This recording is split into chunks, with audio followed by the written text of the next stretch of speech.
In Beirut, armed extremists seize a plane to make a political statement.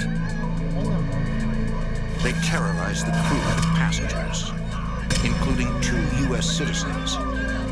As attacks increase against Americans abroad, the FBI and the CIA undertake a daring operation to arrest a hijacker and to send a powerful message to terrorists everywhere.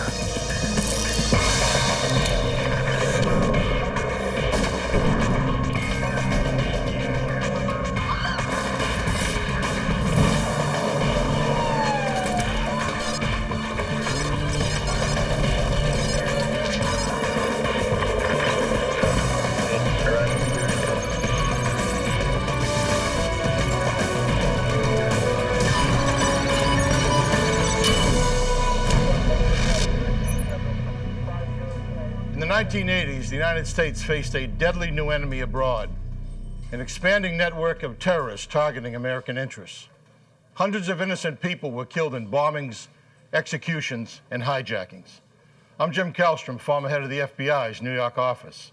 As the violence escalated, the U.S. government responded with new laws that gave the FBI broader powers to go after these radical extremists. This is the story of one of the FBI's first cases in the war on terrorism, a war that started long before September 11th. Hi there. How are you doing today? Thank you. 14. Enjoy your flight. June 11th, 1985. You're in seat 12A. Hi there. 66 passengers, including an American university professor and his son, board Royal Jordanian Air Flight 402 from Beirut, Lebanon to Amman, Jordan.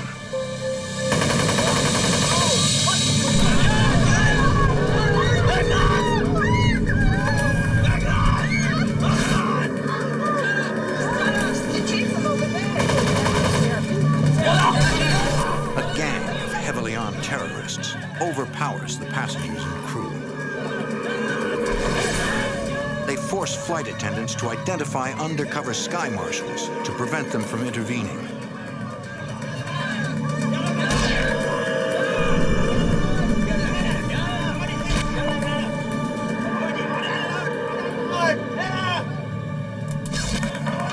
The lead hijacker forces his way into the cockpit and orders the crew to take off. Once in the air, he demands that the captain fly to Tunis.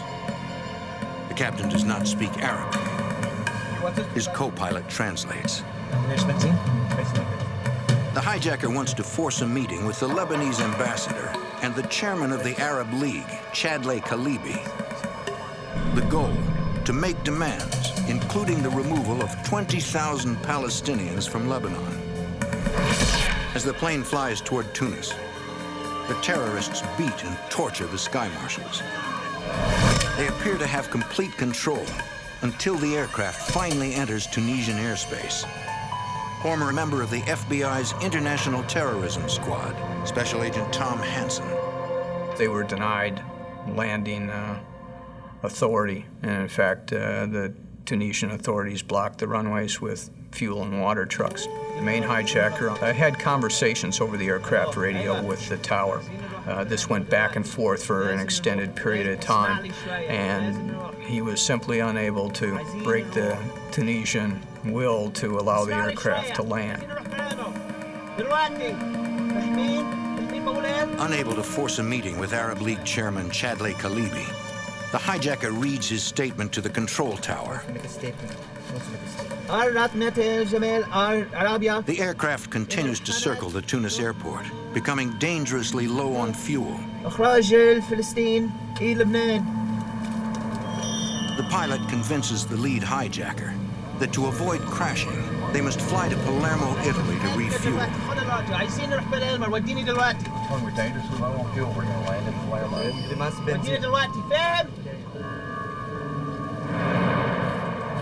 Flight 402 approaches the Italian airport, but the captain cannot land. The runways there are also blocked.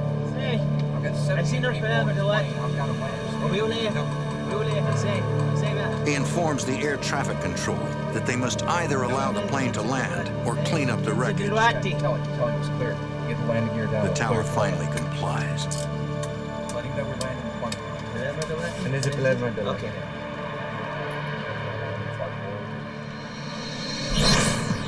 Once they are on the ground, the hijackers demand that the plane be refueled.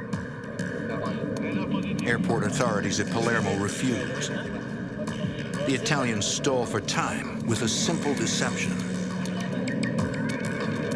They notified the flight deck that they had notified the Arab League and that they were making all attempts and felt confident that they could get Chadley Kalibi to travel from Tunis to Palermo to meet with the hijackers. The hijacker is suspicious. Why would Chadley Kalibi travel to Palermo when he refused to meet him at Tunis airport?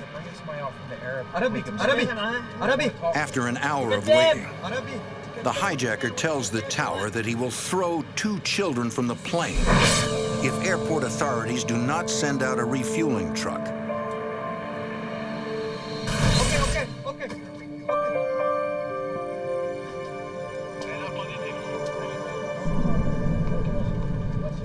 10 minutes later, Flight 402 is refueled and heading back to Tunis. For the second time in one day, the plane circles above Tunis International Airport. The captain tells the tower that the hijacker wants to read his statement on Tunisian radio, a state-run network. The air traffic controller responds that they cannot patch him through. They don't have the equipment. Listen, he doesn't even speak English, okay? To appease the hijacker, the captain lies to him and tells him the tower has agreed to broadcast his statement. Flight 402 returns to Beirut International Airport.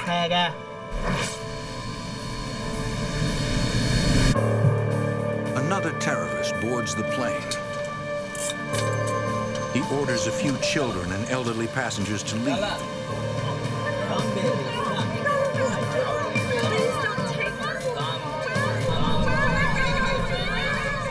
He relays a message from a superior, instructing the lead hijacker to fly over Jordan and Syria to read their proclamation.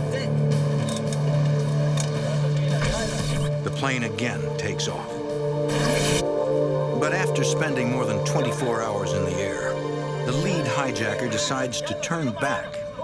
He did not feel that they were getting a bang for their buck, so to speak. So the aircraft never went to Jordan and never went to Syria. The aircraft circles Lebanon for several hours before finally landing in Beirut. Determined to get their message across, the hijackers rigged the nose of the aircraft with plastic explosives. At 9 a.m., the lead hijacker calls the tower. He vows that if 20,000 Palestinian refugees are not expelled from Lebanon by 2 o'clock that afternoon, he will kill the remaining hostages.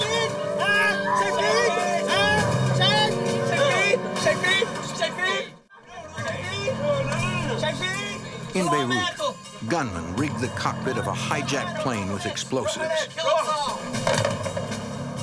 Aboard are 66 passengers, including 2 United States citizens and 9 crew members. The hijackers tell the tower that they will kill all the hostages if the government does not expel more than 20,000 Palestinians from Lebanon by 2 p.m. FBI Special Agent Tom Hansen. Without any real notice, the passengers were ordered off the aircraft and instructed to enter into the terminal building. Inexplicably, their 30-hour nightmare is over. The hijackers place hand grenades around the cabin. With the aircraft emptied and in the presence of international media, the hostage takers deliver one more emphatic statement.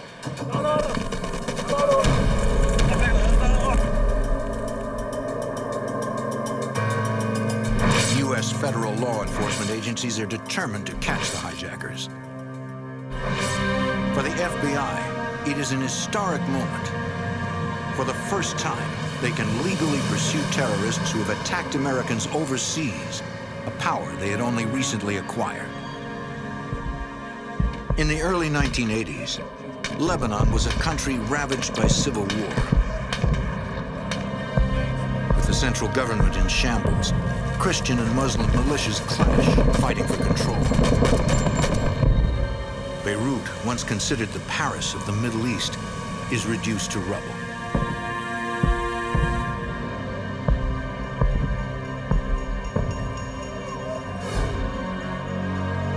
The situation further deteriorates, eventually forcing the U.S. Marines to deploy to Lebanon as part of a multinational peacekeeping force.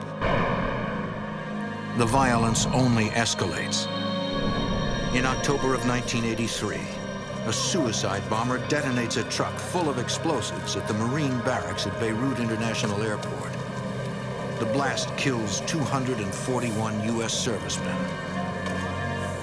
3 seconds later, a similar bomb destroys the French Army barracks, killing 58. The bombing at the Marine barracks is the single deadliest attack on Americans overseas. Former FBI Assistant Director of the Criminal Investigation Division, Oliver Buck Revell. The horrendous attack upon the Marine barracks in '83, for a short time, really focused the attention of the American public on terrorism, but it always wandered off very quickly because there was not a belief of there being a sustained level of attack against the United States. Many Americans are unaware that several radical Shiite Muslim groups have declared a low-intensity war on the U.S. Their goal, to drive Westerners out of Lebanon.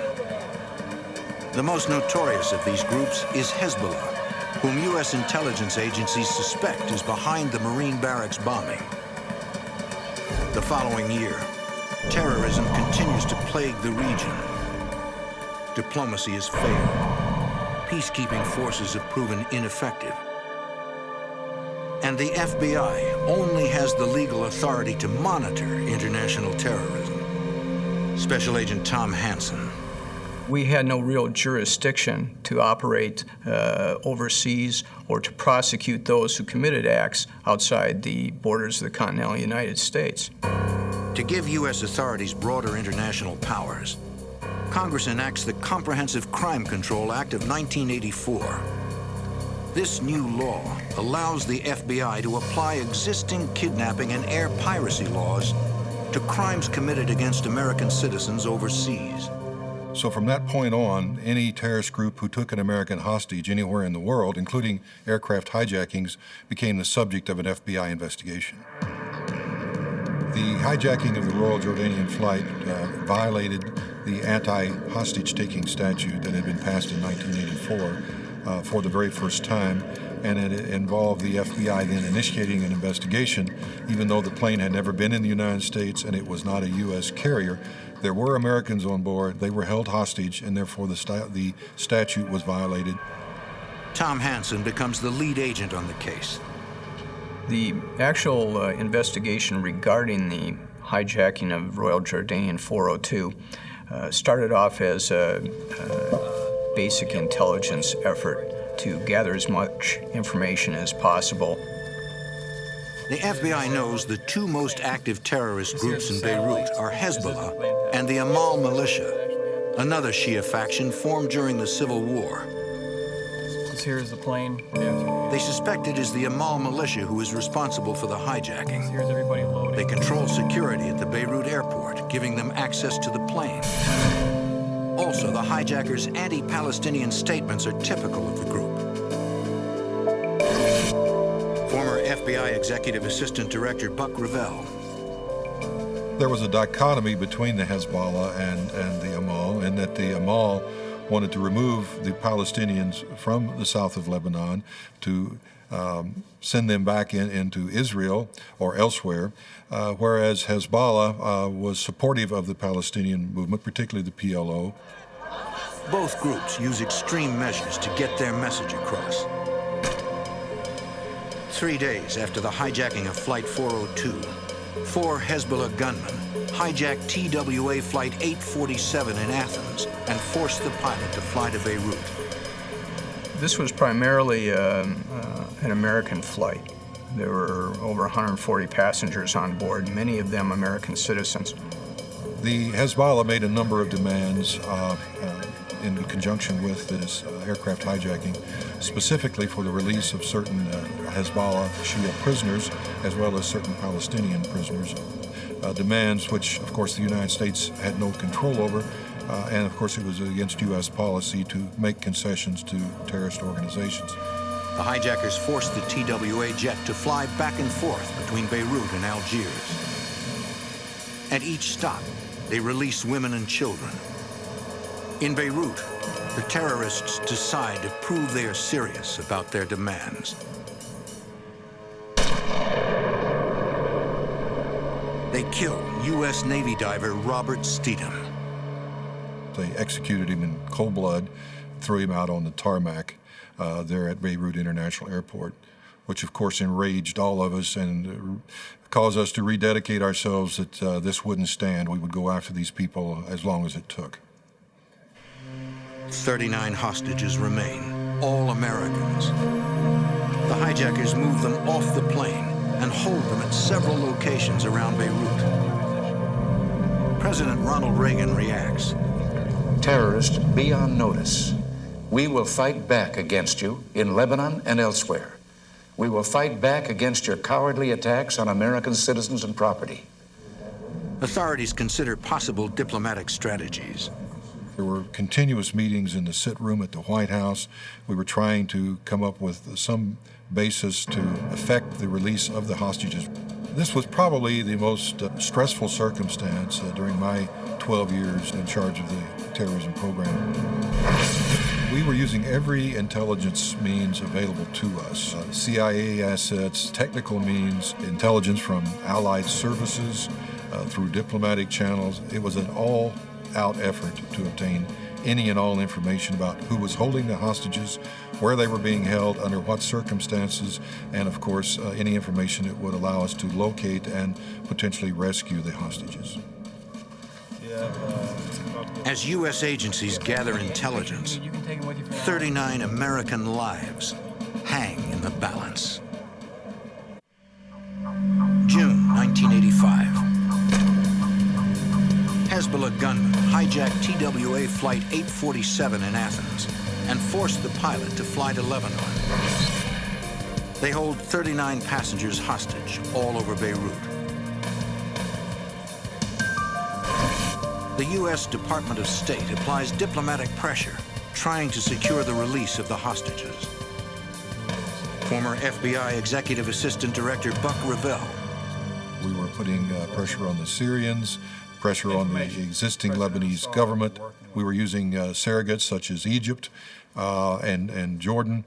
So it was really an all-out effort to use any and everyone that might have some ability to try and bring pressure on the Hezbollah to release the prisoners.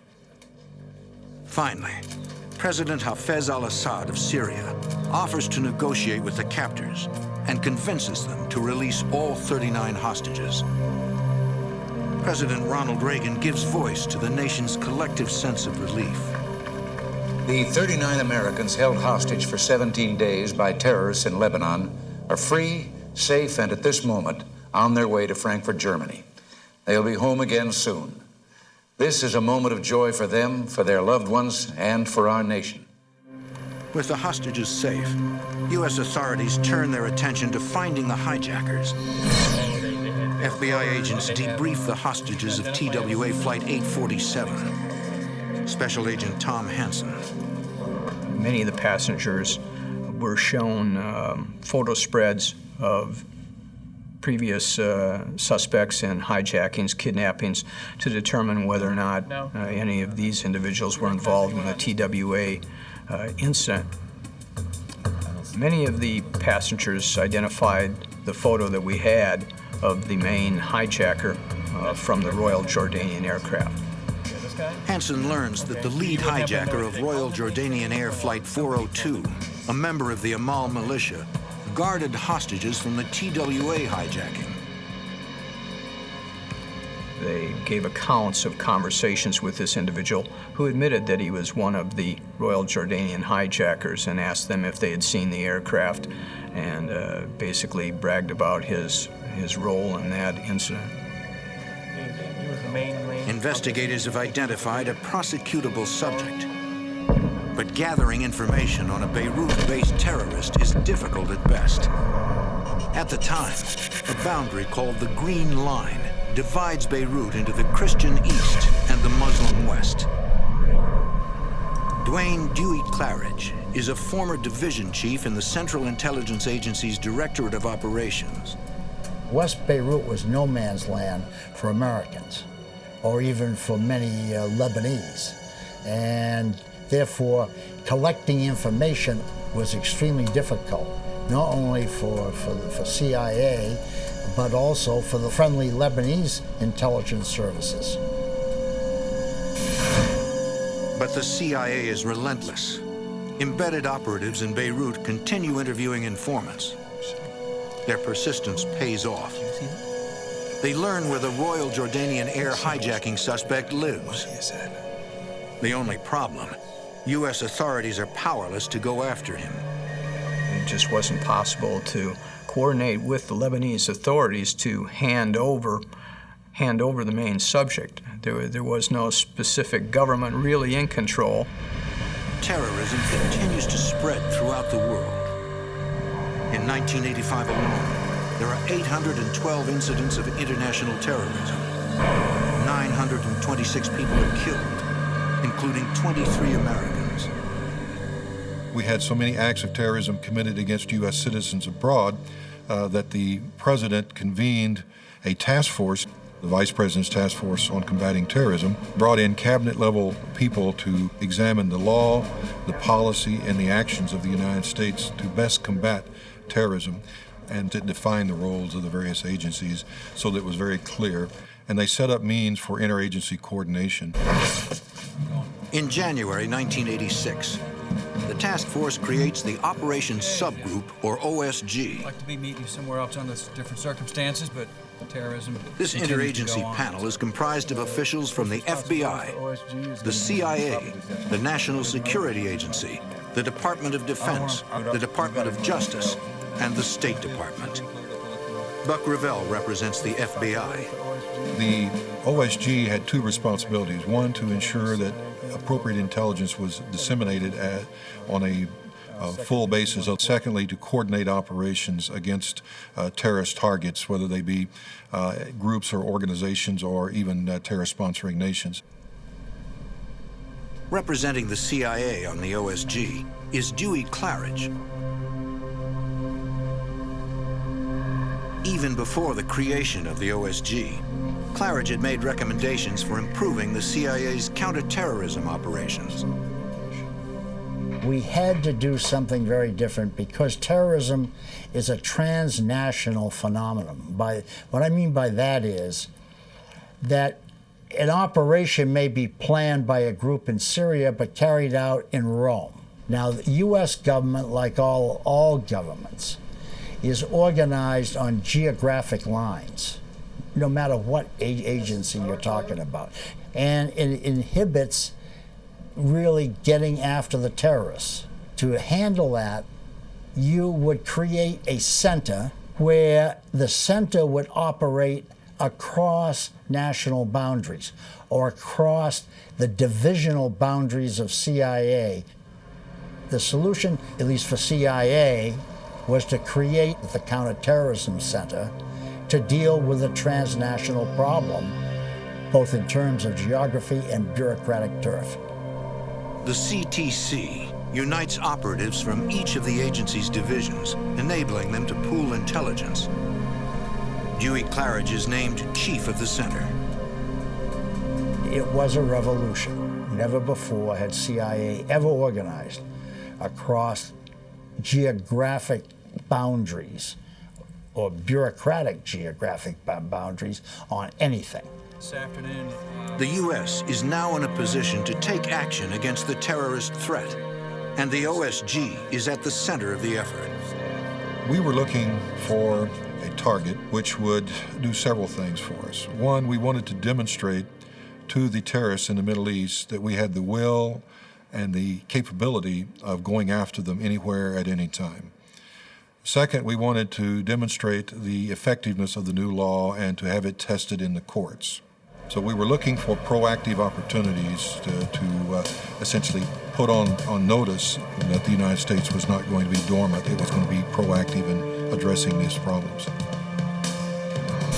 Members of the OSG sift through intelligence on several wanted terrorists, including the hijackers of Royal Jordanian Air Flight 402 and TWA Flight 847. Coordinate our targets, all right? If you got something. The problem is, none of the potential targets are accessible. One of them too. That's kind of a tough place to get into, but I assure you that For now, all the CIA and the FBI can do is gather information on the wanted terrorists and work to get indictments. This is a man. Special Agent Tom Hansen. As most investigations go, there has to be an element of luck, and ours came in June of 1987. The OSG learns that the Drug Enforcement Agency already has a Lebanese informant working out of Cyprus. Because of his associations, they believe he could help them locate wanted terrorists. In debriefing him, a CA operative learns the informant knows the lead hijacker of Royal Jordanian Air Flight 402. U.S. authorities may finally have the means to capture him. In the 1980s, with the growing threat of violence against Americans abroad, the U.S. government makes international terrorism a top priority. get some comments from you. In 1986, the Operations Subgroup, or OSG, learns that a DEA informant knows the lead hijacker of Royal Jordanian Air Flight 402. FBI Special Agent Tom Hansen. Not only did he know the main hijacker, but they had shared a friendship and an association over a period of approximately 4 years. In fact, indicated that he felt that he could get this person to travel outside of Lebanon and visit him in another country. And this gave us one thing that we hadn't had in the past, and that was accessibility. Former chief of the CIA's Counter-Terrorist Center and OSG member Dewey Claridge. By getting our hands on him and bringing him back to the States and put him on trial, we would be signaling to the terrorists for the first time that we had changed our method of operation and we were on the offensive. The informant is cooperating, but he has a few concerns. Former FBI Executive Assistant Buck Revelle. He wanted a significant reward and relocation of himself and his family to the United States under the Witness Protection Program. We felt in the interagency negotiations that this was a reasonable request. He certainly would be at risk if he and his family stayed in Lebanon, so we obtained authority to do that. In Cyprus, the informant tells a CIA operative that the hijacker has left the Amal militia. The hijacker, in fact, got into the drug business.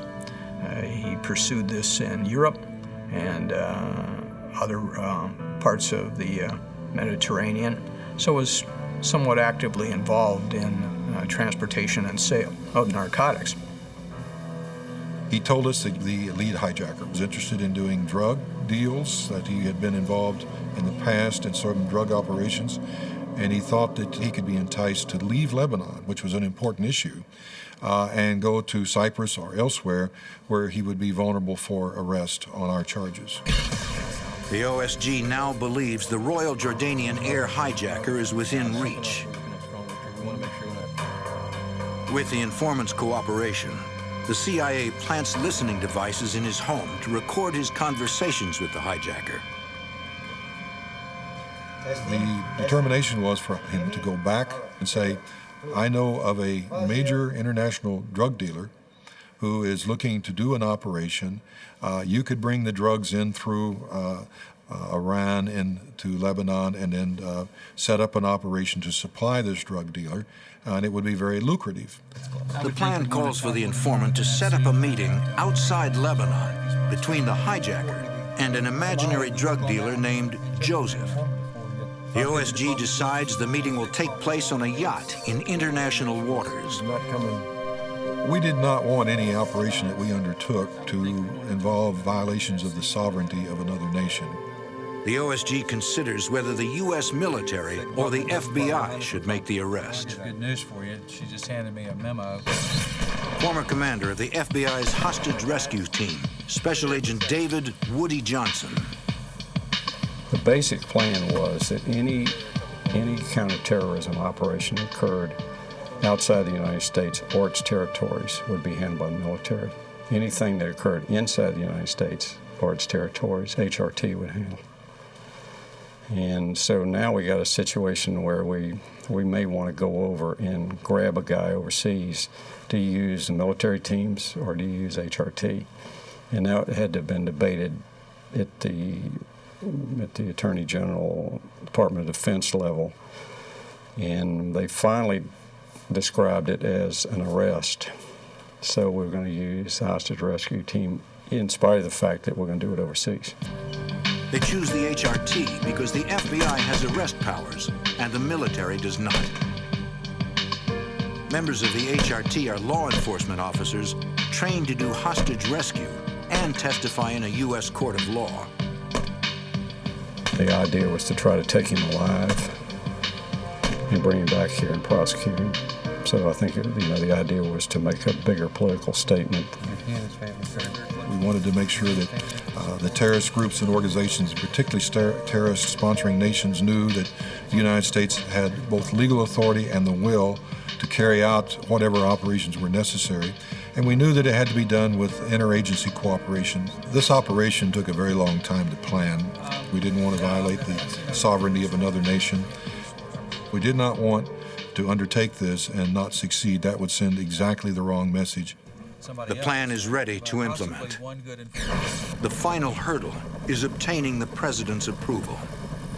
As I was going to Washington National Airport to catch a commercial flight under just a regular passport to Athens, I received a telephone call in the Bureau vehicle from Ed Meese, the Attorney General.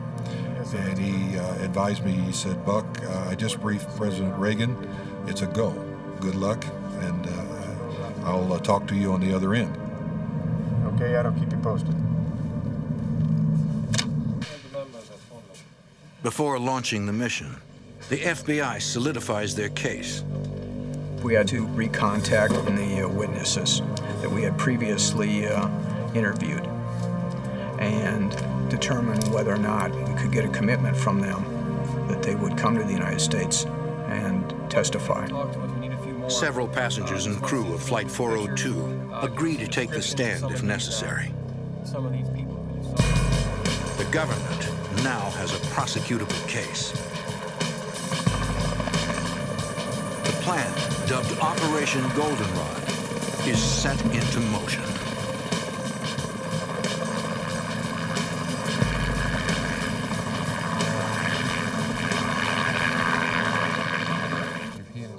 In the mid-1980s, the U.S. Congress acts to give federal law enforcement and intelligence agencies broader powers to battle the growing threat of international terrorism. September 1987. Operation Goldenrod is a go. The FBI, the CIA, and the U.S. Navy deploy assets for the arrest of the Royal Jordanian Air hijacker. The FBI coordinates their portion of the operation from a command center aboard the USS Butte, positioned in international waters 15 miles off the coast of Cyprus. Special Agent Woody Johnson is the commander of the FBI's hostage rescue team. The crew was told that they were just waiting for technical support to come out on the ship to help them correct some problems. We came off carrying gun cases and other things, and we have some pretty big agents, and they don't look like normal technicians, and those don't look like normal technical boxes. I remember having one of these young sailors say something the other way by. Said, "Technician's right."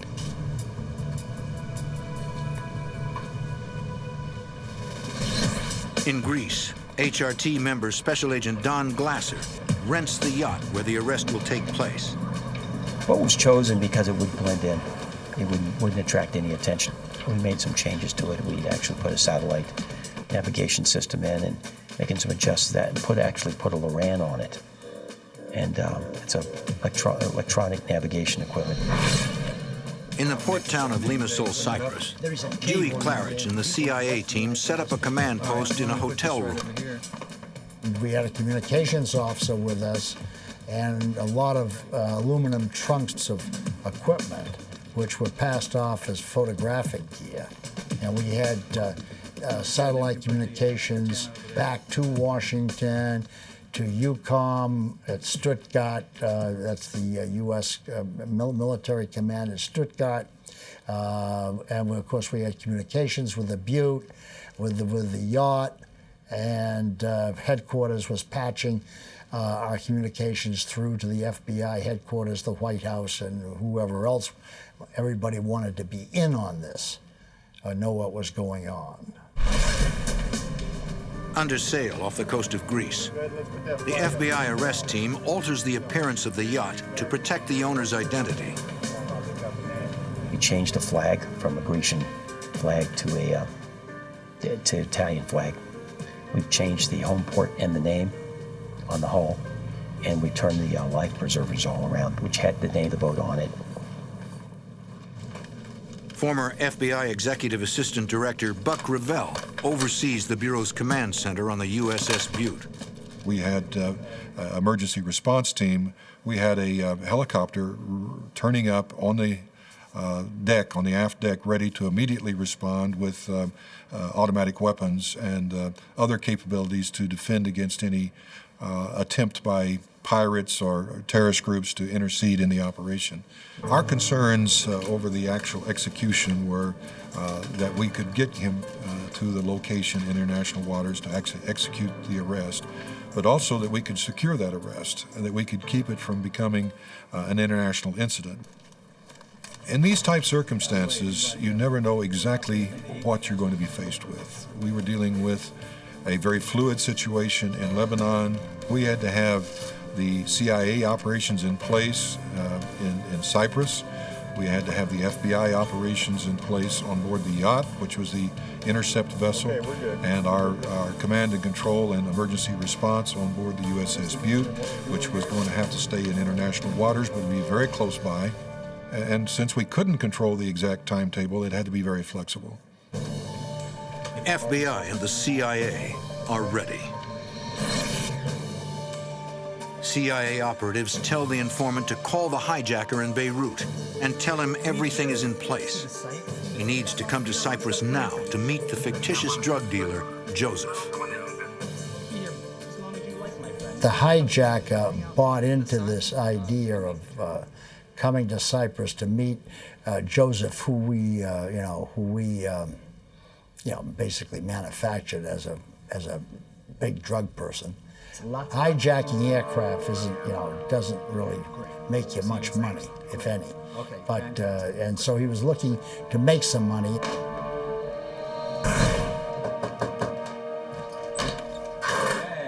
A hijacker arrives at the informant's home, where he will stay until the operation begins. We made sure that not only did he throw money around quite lavishly when he brought the hijacker over to Cyprus, but he had showed him a suitcase full of money that certainly impressed the hijacker. He got the hijacker to state on tape that he indeed was the chief hijacker of the Jordanian aircraft. This is something Justice Department wanted very much. The good news was that the target, the hijacker, was on Cyprus on schedule. But the bad news was that we had learned that the Cypriot police were looking for him because somehow he had gotten on a watch list of undesirables. Our neighbor was running around Cyprus with a warrant on him. Operatives cannot afford to have local police arrest the hijacker in the middle of the operation.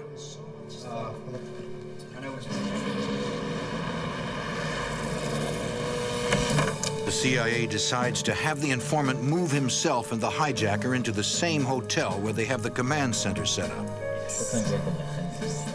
I felt we could take that risk because it was a weekend. And it was unlikely that the police would energize themselves to run around, particularly to a high-class hotel and a new one at that, searching for this fella.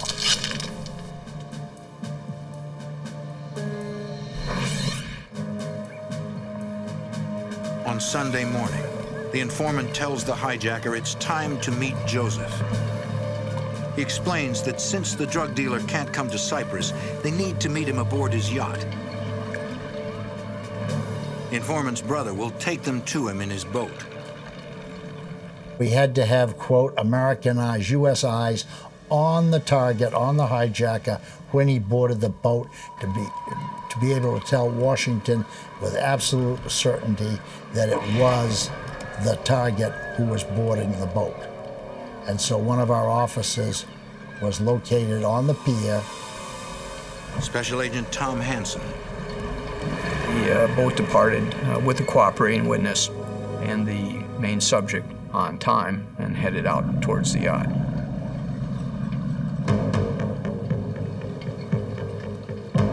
Copy that. They're away. We informed everybody on the communications net of that fact and that the operation was underway. We asked for Washington to begin to implement the extraction of his relatives, near relatives, sisters, brothers, and children from various places around the Middle East, which had been part of the deal. Yeah. All right. We had a picket boat system in place to act as guideposts for the cooperating witness to navigate from. FBI's hostage rescue team commander, Special Agent Woody Johnson. My job is to worry about the people that are working for me, and it's a concern if this is a double cross. Have they set us up? Is he, going along with this thing, but they're sitting in a boat somewhere waiting on us, and then they're going to come charging in on us on the yacht, and we're going to end up in a fight on the water. For now, all the FBI can do is wait. Undercover FBI agents await the arrival of the Royal Jordanian Air hijacker in international waters 12 miles off the coast of Cyprus. FBI's hostage rescue team commander, Special Agent Woody Johnson. We pre-positioned the HRT guys on the deck, openly there with the appearance that we're bodyguards for the drug dealer. Get that fender ready to go over. Also on deck are two female FBI agents to act as diversions and help put the hijacker at ease. The rest of us were secreted down below deck with a sniper in the pilot house in the event somebody shows up that we didn't expect. Or that these guys suddenly jump up and have got weapons and start shooting. We can defend ourselves. Special Agent Don Glasser. Everything looked normal on our boat.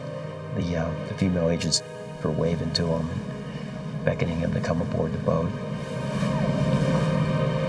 I keep thinking this seems to be too easy. Is this guy, have they set us up?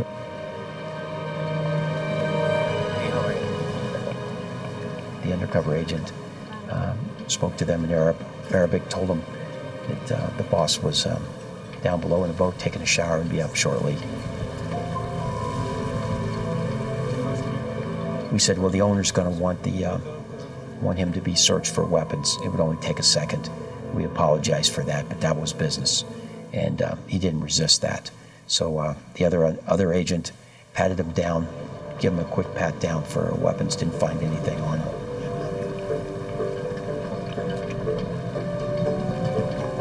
Clean. Go downstairs. The other agent escorted him back to the cockpit area where he nodded to me, which was the signal that we'd execute the arrest. The HRT operators came up from the cabin. He was very surprised. I'm not sure who he thought we were. He was absolutely terrified. Did not resist us. We put leg irons on him and we called the ship. Agents send word of the successful arrest. All right. We're out of here. At that point, we knew that we'd done what we were supposed to do, deliver the target to the Bureau, and so we closed down the command post very rapidly, checked out of the hotel. As soon as the arrest was made, we launched a boat from the Butte. Butte is 900-foot ship, so we're talking big. Comes up over the horizon, and we came up alongside of it. And the captain was playing patriotic music over the loudspeaker. You could hear it. And he was flying a huge American flag off the back of it. At that point, he's telling the crew what's going on. He said, we finally were striking back, and you had the opportunity to be a part of it. I'll tell you one of the things that was really a thrill and actually kind of choked me up is when we came up on the deck. There probably 200-300 of the crew were up on the deck, and they were cheering and clapping. And it just really was kind of an emotional experience. The Butte immediately headed west in the Mediterranean to link up with the aircraft carrier USS Saratoga. Agents interview the hijacker aboard the Butte. The debriefing of the terrorist was very helpful to the U.S. Intelligence community and getting an overall appreciation and understanding of the dynamics of circumstances in South Lebanon, the relationship between the Amal and the Hezbollah and the Lebanese government, and also the involvement of both Syria and Iran in that area. We transported him to the Saratoga aboard military helicopter. From there, FBI agents transfer the hijacker to an S-3 Viking for the long trip to the United States. During its trip back to Washington, D.C., it had to perform 2 in-air refuelings. Once the flight was completed, it represented the longest continuous flight from the deck of a U.S. carrier that the military had ever performed. After a 13-hour flight, the S-3 lands at Andrews Air Force Base in Maryland. The Flight 402 hijacker is immediately taken to Washington, D.C. for arraignment. In 1989, the hijacker is tried, convicted, and sentenced to 30 years in prison for conspiracy, air piracy, and hostage-taking. The arrest and prosecution was the first instance of U.S. law bringing an individual into custody overseas, bringing him to the United States, and prosecuting him in federal court for a crime in which neither he nor the victim nor the act or circumstance ever touched U.S. territory. It was our hope that by carrying out such an audacious act, that we would send a very strong signal to the terrorists that the game had changed, that we would no longer be essentially passive, but we'd be proactive in pursuing them across the entire world if necessary. Operation Goldenrod was the first success of its kind in the U.S. government's new war